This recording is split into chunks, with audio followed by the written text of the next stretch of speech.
and welcome to today's episode where we are going to talk about the importance of final yes, the importance of final walkthroughs. And today we have the final walkthrough queen, Joy Knight, joining us. Thank you for joining us. Thank you for having me. Yes. So final walkthroughs, kind of explain what they are. Okay, so I always tell my buyers to look at the final walkthrough kind of as your very last showing before the house is officially yours. So some transactions we end up having a couple final walkthroughs if there's repairs or whatever, like a pre-final walkthrough, I guess you would call it. But what it does is make sure that the house is ready for you in whatever condition has been agreed upon, and that because once you close, that house is yours. Whatever you closed on, that's it. So you want to make sure that everything's good. Perfect. Absolutely. Yes. So I'm going to talk about what final walkthroughs are not. Okay. Final walkthroughs are not an additional home inspection. True. And we've actually had buyers who were like, no, I don't need to do a home inspection, or they do one and they don't really ask for anything. And then on the day of the final walkthrough, they show up with Uncle Bob, who has his tool belt on and wants to climb on the roof. Guys, it's too late for that. It doesn't matter what Uncle Bob is going to find in that moment because you didn't do it in a timely manner. So final walkthroughs are not an additional inspection and or an inspection. As Joy said, what we typically do, if you have a pretty in-depth list of repairs, that typically happens about 2 weeks prior to closing, 5 days prior to closing, sometimes even 3 days prior to closing, depending on what the repairs are. And then if it's just like some few minor items, then that can actually also be done during the final inspection. But this is not to show up with your tool belt or your cousin or grandpa or whoever, inspector. That doesn't happen at final walkthroughs. But things that can go wrong at at final inspections, and I'm just going to share a few of mine. And then we're going to elevate. Joy's going to share a few of hers. So, okay, so final walkthrough. The home is obviously not our buyer's property, so we still have to notify the listing agent. And I've had it fail massively on both sides. I've had buyer's agents never notify me and just show up at a property. It's still not acceptable. Even if you think it's vacant, you have to have an appointment with the listing agent to show up. Also on the flip side, and what happened in my case is the family, all of their furniture had been removed. The buyer had been kind of stalking the place. Again, not in a bad way, but driving by, they saw the U-Haul trucks the weekend before. So in their brain, the home was completely vacant. Their agent and them showed up the night before closing at around 7 p.m. and the homeowners were still there. They were camping out and they had pallets. Husband was in the shower, all of the things. So don't show up without an appointment, even if you think it's vacant, for your final walkthrough. Must have an appointment. Now, on the flip side of that, I had the buyer. I sent the listing agent a message saying, hey, I'd like to do the final walkthrough. They were thumbs up. I love when someone just sends me a emoji. And we arrived the next morning and the lockbox, signage, everything has been removed and there's no way for me to access the property. And the agent is from out of area. So she had someone go and remove all the signage, remove the lockbox, and took everything back to Tulsa. So there's no way to get in. And guess what? Delay of closing. She was like, well, I'm sorry, we're closing today at 2. And I'm like, well, I'm sorry. No, we're not. So that can totally go wrong. Let's see, Joy, you've shown up and the utilities were off. Yeah, that's happened a few times. And a lot of times it's not that big of a deal, but if you're going to check repairs and maybe some of them were like maybe a plumbing issue or a leak under the sink that's, easily you need to turn on the water. Yeah. But if there's no water to check it, then so that's something that I always recommend when telling your sellers, obviously, we always tell them, don't just wait to turn off utilities until after we're closed so that we can do that final walkthrough. Yeah, we have a built-in system to notify the seller, but the problem is when we're working with the buyer, it's the other agent's responsibility. And one of the most costly mistakes with letting the utilities get turned off, some buyers are like, no, I need the utilities back on. And for whatever reason, the HVAC doesn't reset. And so then you have to have an HVAC person come, and we're closing in 2 hours and it costs a lot of money to get an HVAC person there. And then they have to do something to reset it, or all of a sudden now it's got a leak or there's a problem, and nobody likes that. Yeah. So I would not recommend turning off the utilities until the money hits your account. Yes, absolutely. Okay. Joy, have you ever arrived and things were not there that should be? Yes, I've had a few. Trying to think, let's see. So we had one where I had the buyer, went to do the final walkthrough. Everything's fine. We get to the kitchen and we're like, oh gosh, the fridge is gone. And they weren't supposed to take the fridge. But what had happened was the sellers had hired a moving company. And so the movers just assumed when they said fridge, they actually meant like a garage fridge or something like that.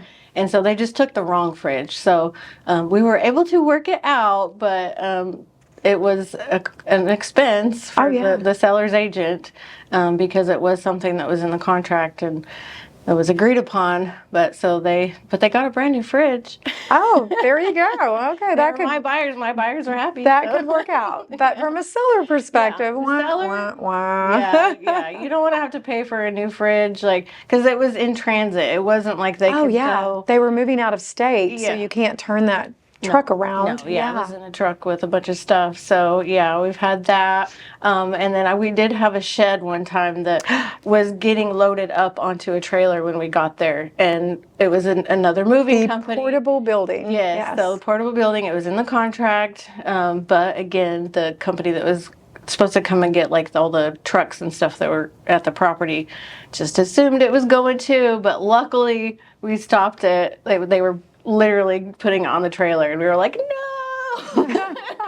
Like slow motion running. Yeah, like a big nice shed that they were going to use. Thousands of dollars, like 10,000 or more. And nobody wants to have to replace that to pay for that. So we were. And even the cost of having it returned would be substantial. Exactly. So I know that in your cases those were mainly moving companies, but what I've seen is the family is helping people move out, and they are trying to strip the house down. They do not understand that you can't take the light bulbs.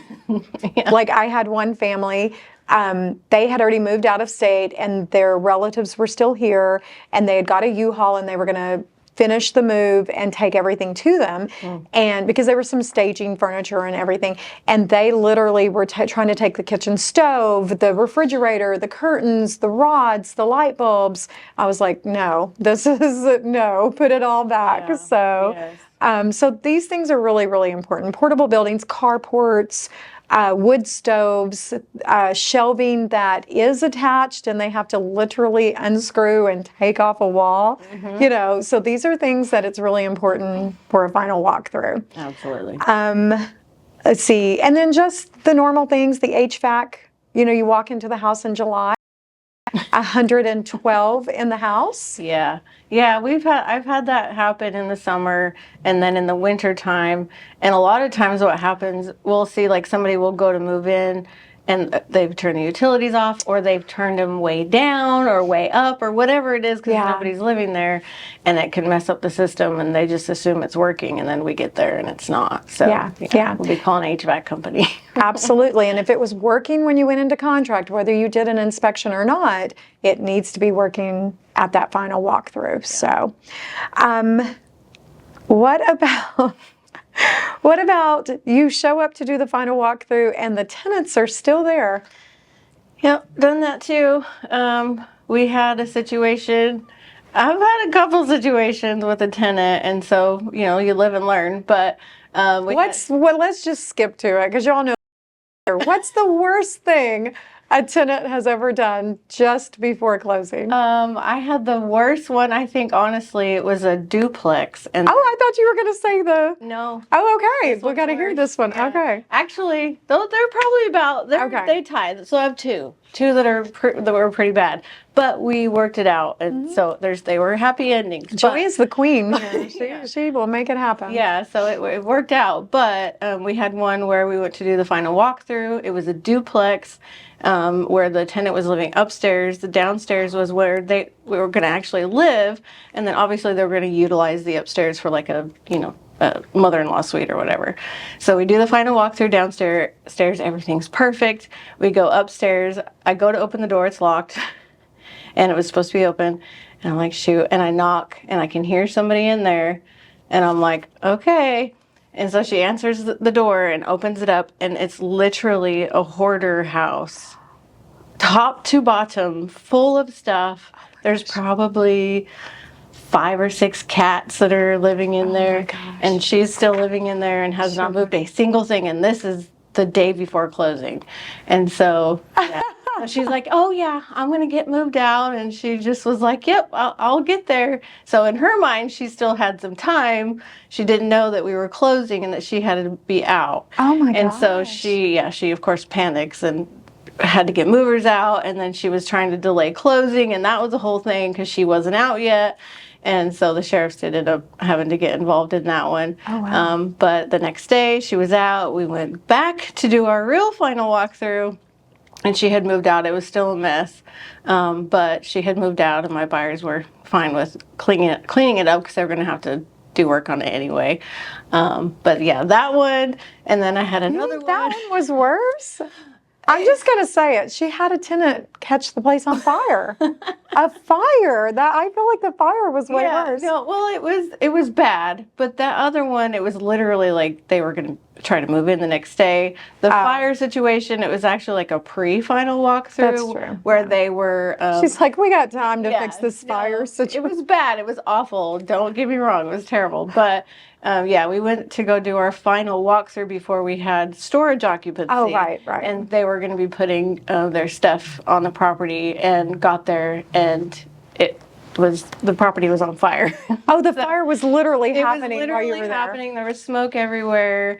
So it hadn't touched the properties, thank goodness, the actual houses on the But it burned down outbuildings. It burned down a bunch of outbuildings. It burned down a bunch of acreage. It burned down the neighbors' She's so property. calm about it. The houses were fine. Yeah, it was kind of the I don't know, silver lining, I guess, Yes, of the whole situation, because the fire did get really close, like really close to the houses. So we lucked out on that, but it was not, I mean, to pull up to a property that you're about to buy and it's on fire, like, it's just, you can't even, shocking isn't even the right word. I had a home on Edna that burned down the night before closing. Oh. The entire, whoosh, gone. No house. No house. That was bad. Smoke. Yeah. Didn't even get to the final walkthrough. It was just gone. Yeah. Good time. So can you imagine, though, going to a closing and signing all the paperwork and then driving to the property? Exactly. Guys, this is why we do these final walkthroughs, is because once you're closed, that's yours. So if she had closed and then go back to the property and it's on fire, like, or the tenant's still there, whatever it is, like, you do not want to have to deal with that. It's hard enough to deal with as you're buying the property, but if it's yours already and you have to deal with it, you don't want to. Absolutely. So probably top 3 worst for me. Hot water heater had frozen. The pipes had burst. Oh no. And the water, I don't know why I said hot water heater, the water heater, and the water was shooting through the sheetrock and had pretty much just destroyed the entire home. Yeah, destroyed the entire home. A skunk had somehow gotten trapped in the home. They had somehow gone through the back of the fireplace and couldn't find their way out, and had basically sprayed every inch of the home and had almost starved to death. It was the most frailest little thing, but it was still alive when we arrived. But the house was trashed, smell-wise. and then the home burning down. Yeah. That's, I mean, you know, that's all. Yeah. So final walkthroughs, people, they are very, very important. Yes, they are. We got the queen of the final walkthrough. And here's the crazy thing, honestly and truly, everything is figure outable. But what we never want to have happen working with buyers is that you are on the hook for this or that you're having to do this alone. So that's why working with knowledgeable realtors or a team. I just recently had a family emergency on the day of a final walkthrough, and the team stepped in, made sure the buyer had, you know, significant, you know, access to the home, and was able to verify that everything was great, because even if I'm having an emergency, we're not going to let a buyer get in that situation. Right. So make sure you choose a team or a realtor that has some backup so that you're never in a situation like any of these. So anything else we should discuss on final walkthroughs? No, I think that covers the kind of extremes of it. The Like, extremes of it, yeah. yeah. And there's just, you know, there's always going to be little hiccups and things. Broom clean. Sometimes buyers get kind of confused. They show up and they think the home is going to look brand new. And what I try to tell my buyers is the condition that you see the person living in is pretty much going to be the condition that you are going to be getting the home, that's right? true. They're not going to deep clean it for you if they didn't deep clean it while they were living there. So as long as there's not bags of trash everywhere, it's unfortunate that there's dust bunnies everywhere. It's unfortunate that there's, you know, corners, there's some dirt, you know, ceiling fans are filthy, tub is filthy, but most likely that's the condition that you actually saw it in, you know, when you went into contract. So any other tidbits? Can't think of anything else. We've had a few where they've left animals, and we've had to rehome animals. A goat. I had like 14 goats we had to rehome one time. Yes, yes. So that was crazy, but That reminds me, one time we had to escrow $1,500, $100 for every cat. And we closed, and the pest company would live catch the cat and we receive 100 and move the cat out. And he did that, but we actually ran out of money. We didn't have enough money to cover all of the cats. And that was in Southridge. She'd been feeding cat. Do you remember that? Yeah. It ended up being like 27 cats or something. So I remember. Yeah. So take your final walkthrough seriously. Yes, okay. Joy, thank you for joining us today, guys. I love these questions. That's why a final walkthrough, we've terrified them now. I know, yeah. But that is why a final walkthrough is so important.